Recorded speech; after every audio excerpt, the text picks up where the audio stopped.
So I did something. Oh my god. So yeah, a quick little backstory. What I wanted to do was get the Galaxy Z Flip. I ordered it online. Everything went good. Everything was super smooth. I had no problems at all. I ordered through Best Buy. They said they got two in stock. I was like, yes, we're going. Apparently, the Best Buy that had the Galaxy Z Flip in stock was 80 miles away, or should I say in stock, because I drove 80 miles, right? I went to Orlando, Florida. I don't know if you guys have ever driven through Orlando or on I 4, but if you drive through I 4, you will understand the meaning of the word rage. It is the worst road in the world. So I got there. I was happy. I went into Best Buy. I was like, yes, I'm getting the Z Flip. I walked in. They're like, oops, we don't have it. And I was just like, what? But you guys you told me you had it. So I assume someone else walked in and grabbed my order. So that's awesome. I was so pissed. I was like, listen, I'm not leaving without any kind of folding phone. I want a folding phone to use. I came here for a folding phone. I'm not leaving without a folding phone. So then I asked them if they had the Galaxy Fold. They were like, no.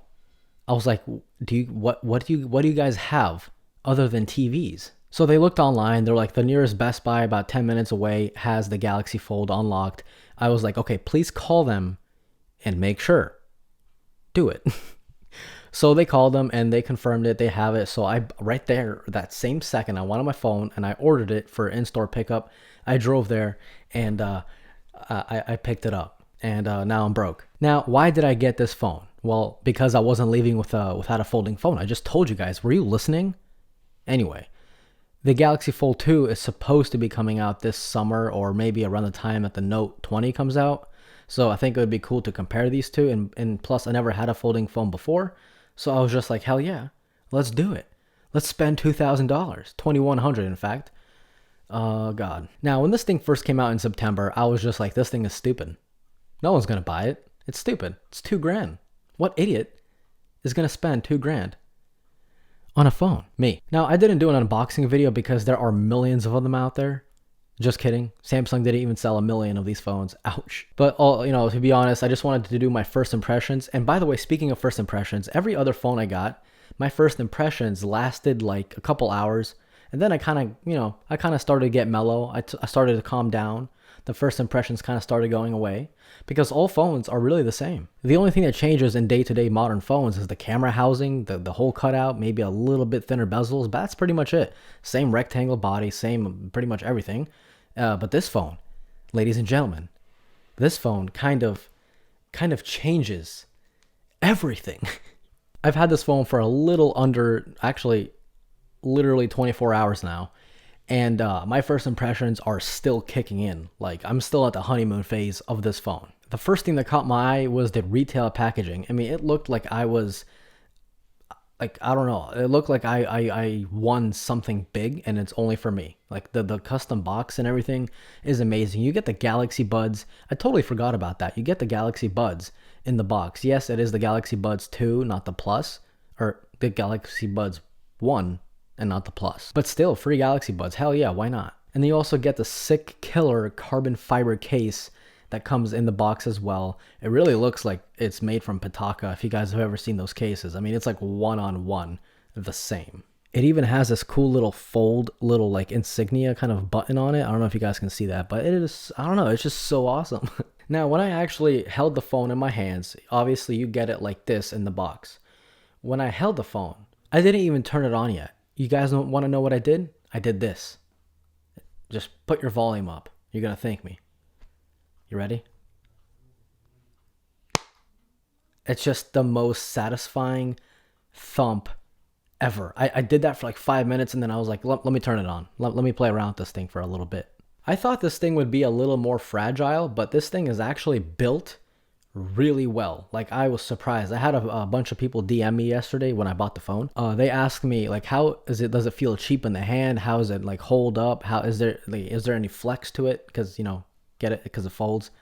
But no, this thing is built like a tank. Like, when you hold this, you can do some damage to someone with this phone. Like, this thing will take care of everything. It doesn't feel cheap whatsoever. In fact, it feels like any other flagship phone out there. I would argue this thing actually feels better in the hand than the S10 Plus. Really, this thing is just it's amazing of how wrong I was by judging a book by its cover before actually getting it in my hand. I take everything I said back. The excellent finish in the back is just beautiful. I got the silver version you guys see here. The fantastic cameras from the S10 Plus are here, and it has a dedicated fingerprint sensor on the side. And oh my God, can we talk about the massive hinge? I swear, this hinge, this feels like if you went up to someone's head and pop right in the head, they would be on the floor. They would be kissing the ground where you stand. Again, this hinge, I feel like it would be the only line of defense in the military. If you throw this phone at someone, they are not coming back. Now, the battery life on this phone was another thing I was a little worried about because obviously it's a massive display.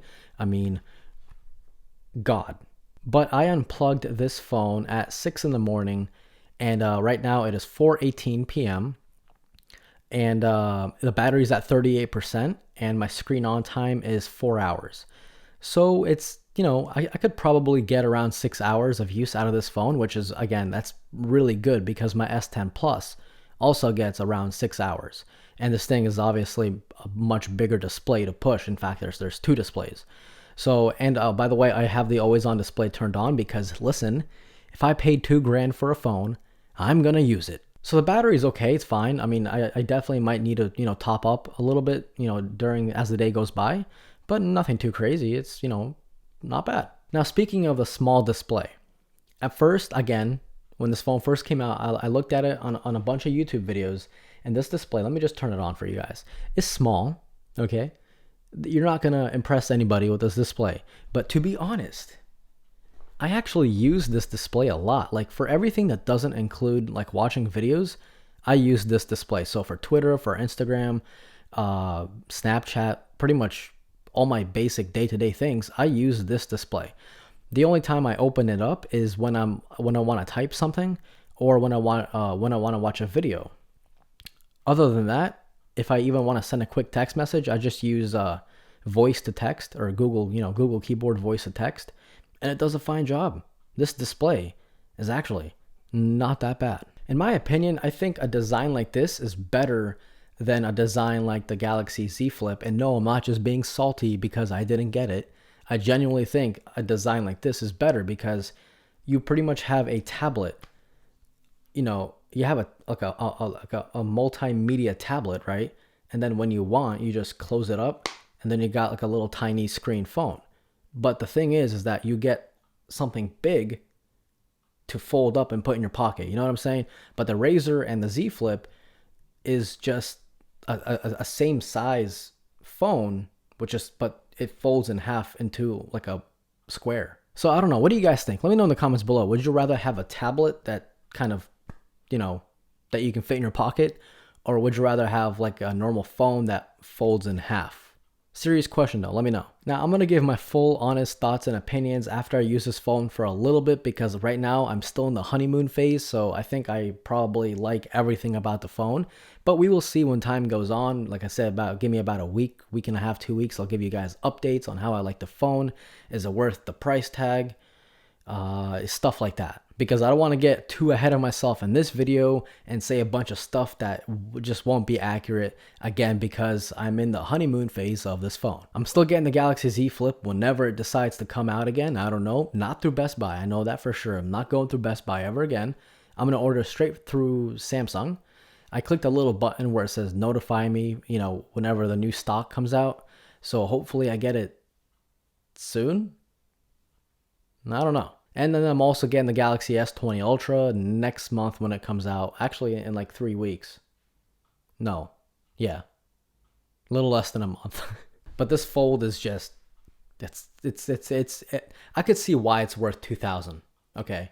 I may not agree with it, but I can see why, because this phone really is one of a kind. There's really no phone out there that looks like this. Yeah, I know there's a Huawei Mate X, but that screen folds the other way around and then you got screen on screen, and then it's just gonna be scratched up to hell.